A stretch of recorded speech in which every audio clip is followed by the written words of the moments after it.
My name is Maria, and this is my story. I was born in a small village near the mountains. My mother was a kind woman. My father worked hard every day. We were poor, but we were happy.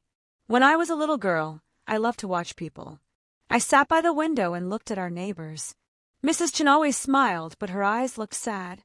Mr. Kumar talked loudly, but his hands shook when he was alone. I wanted to understand why people acted this way. My grandmother lived with us. She was very old and very wise. One day I asked her, "Grandma, why do people do strange things?" She laughed and touched my face. "Maria," she said, "people are like rivers. On the surface, you see the water moving. But underneath, there are rocks and fish and secrets. You must learn to see what is hidden." I did not understand her words then, but I never forgot them. When I was 12 years old, a new girl came to our school. Her name was Sophie. She wore beautiful clothes and had long, shiny hair. Everyone wanted to be her friend. Sophie smiled all the time. She laughed at every joke. She said nice things to everyone, but I watched her carefully. I remember my grandmother's words about rivers and secrets. One day I stayed late at school. I was reading in the library. I heard crying. I walked quietly and found Sophie sitting alone in the empty classroom. Her face was red. Tears ran down her cheeks. "Sophie," I said softly, "are you okay?" She jumped up. She wiped her eyes quickly. "I'm fine," she said. She smiled, but it was a different smile. It was not real. "You don't have to pretend with me," I said. Sophie looked at me for a long moment. Then she sat down again. "My parents are getting divorced," she whispered. "I'm not fine, but everyone thinks I'm happy. They think my life is perfect. I'm tired of pretending." That day, I learned something important. Everyone wears a mask. We show the world what we want them to see. But inside, we all have pain. We all have fear. The real person is hidden underneath. Sophie and I became best friends. She taught me that being real is better than being perfect. When I was 16, I fell in love for the first time. His name was David. He was tall and handsome. He played guitar and wrote poems. I thought he was wonderful. David paid attention to me. He asked about my day. He remembered small things I said. He made me feel special. I was so happy. But my grandmother watched us together. One evening, she called me to sit with her. "Maria," she said, "why do you love this boy?" "Because he's amazing," I said. "He's smart and talented and kind." "No," grandmother said. "You love him because of how he makes you feel about yourself. He is a mirror. When you look at him, you see yourself as special. That is not real love. Real love is seeing someone truly, not just seeing yourself reflected." I was angry at her words, but deep in my heart, I knew she was right. I loved the way David made me feel. But did I really know David? Did I see his fears, his dreams, his real self? 1 month later, David broke up with me. He said I didn't really understand him. He was right. I had been in love with my own reflection, not with him. This painful lesson taught me about human nature. We often love people not for who they are, but for who we become when we are with them. We see ourselves in others like looking in a mirror. I went to university in the city. It was exciting and scary. There were so many students, all trying to succeed. My roommate was a girl named Lisa. She was very smart. She studied all the time. She got perfect grades. Teachers loved her. At first, I was happy for Lisa. But slowly, something dark grew inside me. When Lisa got an award, I felt angry. When teachers praised her, I felt small. When she succeeded, I felt like a failure. I started to say mean things about Lisa to other students. "She's not that smart," I said. "She just studies too much. She has no real life." I told myself I was being honest. But the truth was different. I was jealous. One night, Lisa came back to our room crying. She had failed a very important exam. I felt something terrible. I felt happy. I was glad she had failed. Then I saw myself clearly. What kind of person was I becoming? Envy was eating my heart like a disease. I sat on my bed and thought hard. Why was I jealous of Lisa? because I wanted what she had. But instead of working harder, I tried to make her look bad. Envy made me weak and bitter. The next day, I apologized to Lisa. I told her the truth about my jealousy. She was surprised, but she understood. We all feel envy sometimes, she said. But what matters is what we do with that feeling. We can let it destroy us, or we can use it as a mirror to see what we really want. I learned that envy shows us our own desires. If we're jealous of someone's success, it means we want success too. The question is, will we work for it, or will we just hate those who have it? After university, I moved to a big city to work. I got a job at a company. I was excited to start my new life. But the office was difficult. There were groups of people who ate lunch together. They had inside jokes. They went out after work. Nobody invited me. I felt lonely. I wanted to belong so badly. So I started to change myself. I laughed at jokes I didn't find funny. I agreed with opinions I didn't share. I bought expensive clothes I couldn't afford. I pretended to like things I didn't like. Slowly, people accepted me. I was invited to lunch. I was part of the group, but I felt empty inside. I was acting all the time. The real Maria was hidden away. One day, a new person joined our company. His name was James. He was different. He didn't try to fit in. He was himself, quiet, thoughtful, honest. Some people didn't like him, but some people respected him. I watched James with fascination. He was not afraid to be alone. He was not afraid to be different. And slowly, the right people became his friends, people who liked him for who he really was. I realized something important. The need to belong is one of our strongest feelings. We will change ourselves, hide ourselves, betray ourselves, just to be part of a group. But belonging to a group while losing yourself is not real belonging. It is just another kind of loneliness. I stopped pretending. Some people stopped liking me, but the people who stayed became true friends, and I could breathe again. When I was 28, something happened that changed everything. My mother got very sick. I went home to take care of her. I thought I was a good daughter. I thought I was patient and kind. But during those long, hard months, I saw another side of myself. Sometimes, I felt angry at my mother for being sick. Sometimes, I wished I could just leave and go back to my life. Sometimes, I looked at her weak body and felt disgusted. These thoughts shocked me. What kind of terrible person was I? I talked to a therapist.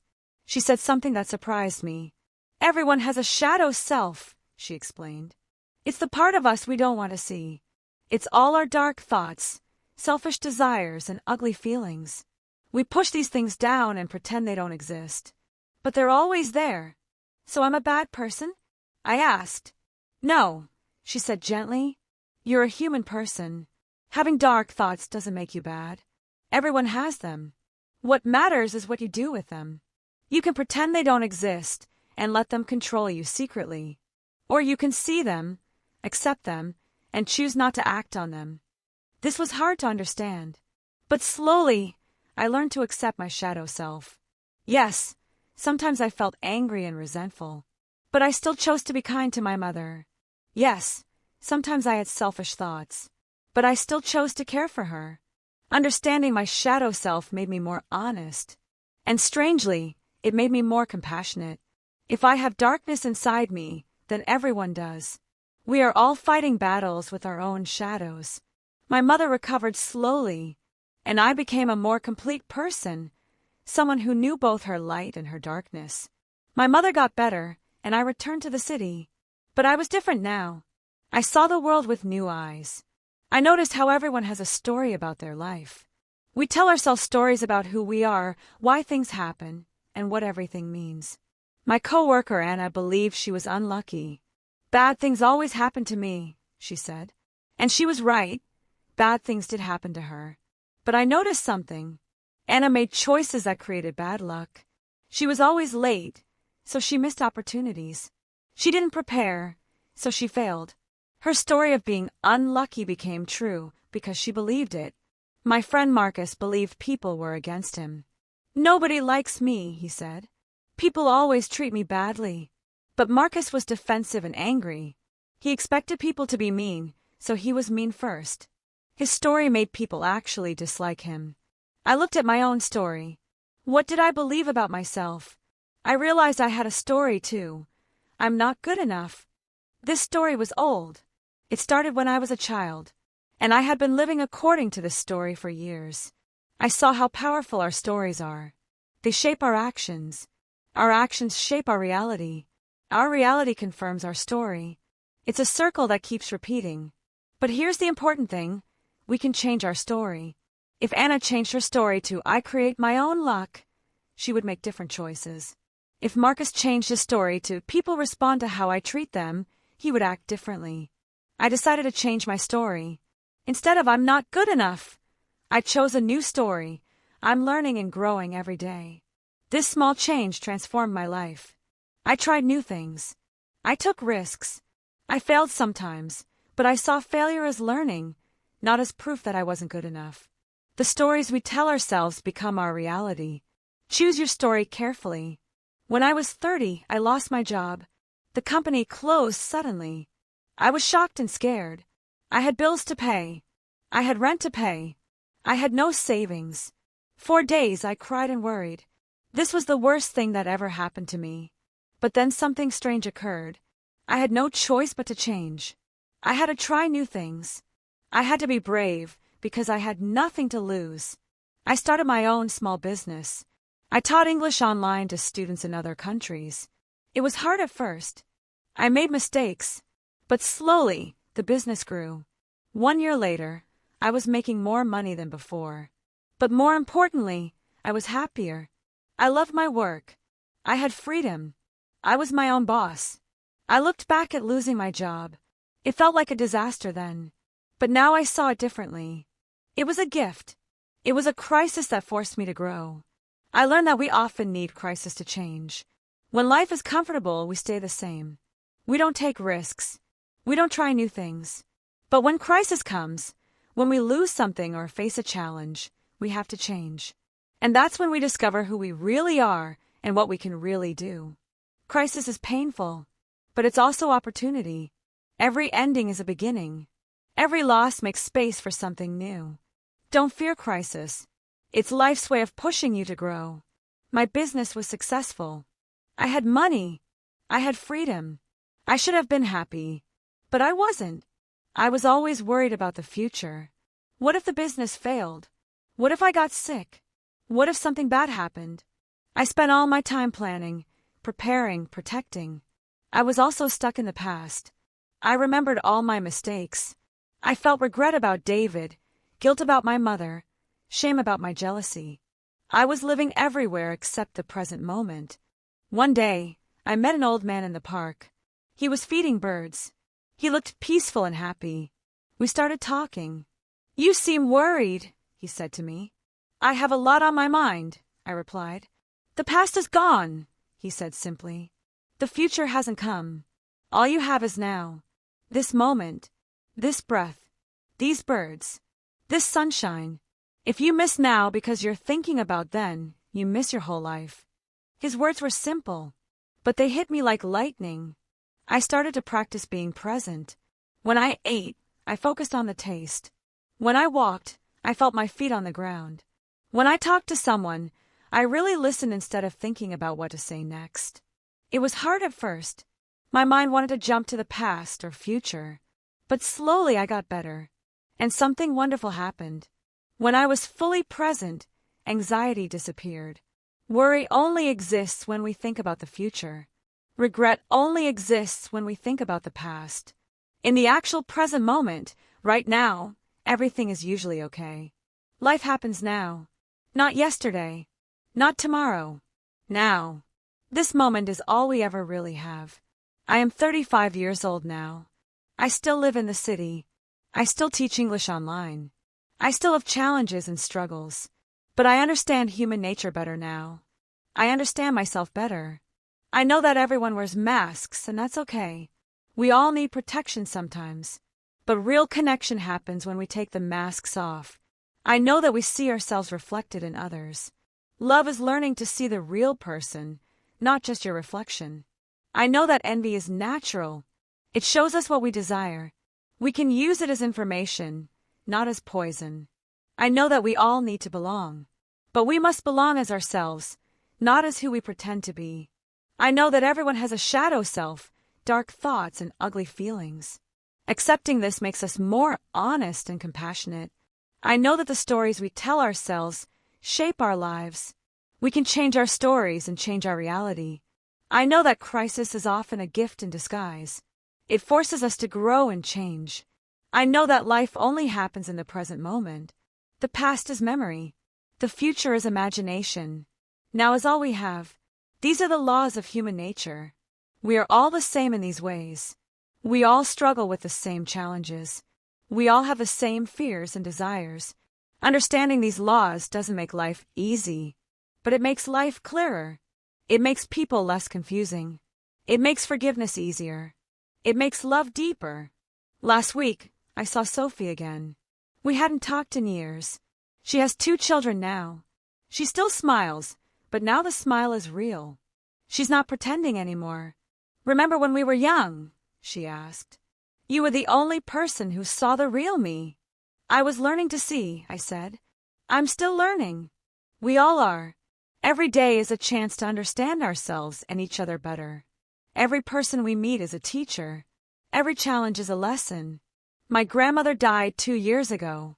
Before she passed, she held my hand. "Did you learn to see the rivers?" she asked. "I'm learning," I said. "The surface and what's underneath." She smiled. "That's all we can do. Keep learning. Keep seeing. Keep loving. That is the law of human nature. We are all rivers, complicated, deep, and beautiful. On the surface, we show one thing. Underneath, there are currents and depths and hidden treasures. To understand human nature is to see beyond the surface, to look past the masks, to accept the shadows, to change the stories, to grow through crisis, to live in the present. It's not easy, but it's the most important work we can do. This is my story, but in many ways, it's everyone's story, because the laws of human nature apply to us all. We are all struggling. We are all learning. We are all trying to be better. And that's what makes us beautifully, perfectly human.